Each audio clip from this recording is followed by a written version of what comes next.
మీ తప్పులను ప్రశ్నిస్తే కేసులు పెట్టి ఢిల్లీ పోలీసులతో అరెస్ట్ చేస్తామని బెదిరిస్తారా? నేను చెప్పదలుచుకున్న నరేంద్ర మోడీ గారికి, అమిత్ షా గారికి, ఒకవేళ మీ రేవంత్ అన్న గురించి వాళ్ళకి తెలుసో తెలియదో నాకు తెలియదు, కానీ ఒక్కసారి ఈ 10 సంవత్సరాలు తెలంగాణ రాష్ట్రంలో గజ్వేల్ ఫామ్ హౌస్ లో ఒక గజనీ ఉంటాడు, ఆయన కేసులు పెట్టిండు, పోలీసులను పంపించిండు, అరెస్టులు చేయించిండు, చెర్లపల్లి చెంచల్ కూడా జైల్లో బంధించిండు.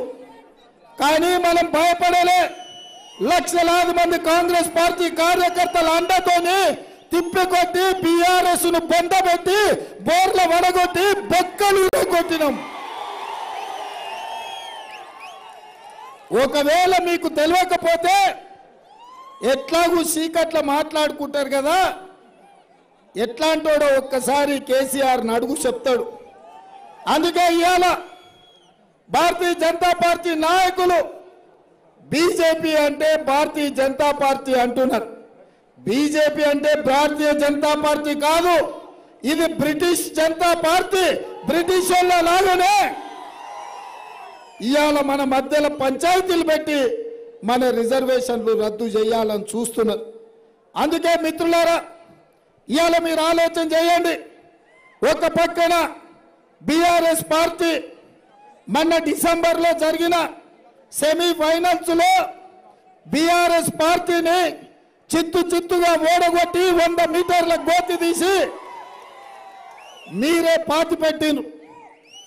ఇవాళ నేను గుర్తు చేయదలుచుకున్నా, ఈ తుక్కుగూడ ప్రాంతానికి, రాజీవ్ గాంధీ ప్రాంగణానికి ఒక గొప్ప చరిత్ర ఉన్నది.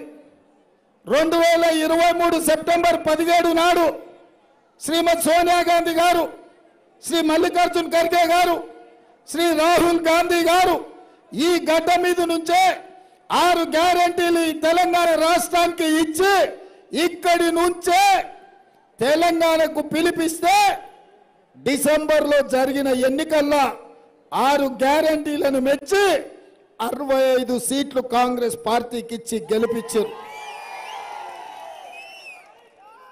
ఈ దేశంలో ఒక గొప్ప మార్పు, ఒక గొప్ప గెలుపు ఈ తుక్కుగూడ నుంచే ఈ దేశంలో గెలుపుకు నాంది పలికింది.